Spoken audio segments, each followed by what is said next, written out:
Aino Pervik on kirjutanud raamatu Kunksmoor. Sellele on pildid joonistanud Edgar Valter. Kunksmoor on raamat toredast, sõbralikust ja südamlikust punaste sassis juustega nõiast. Tema päris nimi oli Emmeline, kuid kutsutakse Kunksmooriks. Kunksmoor elas ühel tillukesel saarel keset tugevaid tuuli koos merelindudega.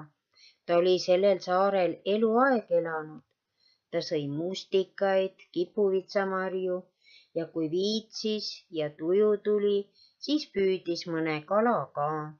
Vahel sügiseti maitses ka mõnd ilusamat seent, mille metsa alt leidis.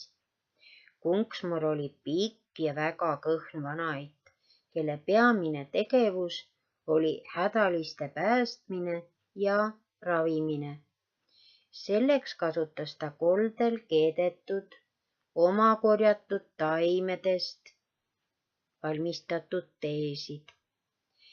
Kunksmoori maja oli kinnitatud suurte juurtega männiokste vahele ja et tuuled seda minema ei viiks, oli maja 3 nurga külge seotud suured kivimürakad.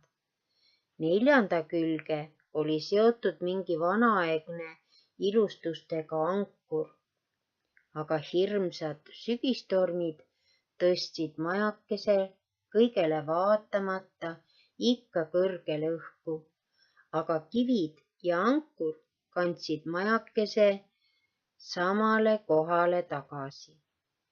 Oma koju oli kokku kandnud igasuguseid taimi, millest ta keetis imerohtusid. Kunksmoor on eideke, kes armastas tuulistel öödel oma kollase õhupalliga ringi lennata ja lorilaule jorutada. Ühel maruööl leidis ta karile jooksnud laeva ja lainete vahel ulpiva meremehe, kelle moor surmast päästab ja terveks ravis.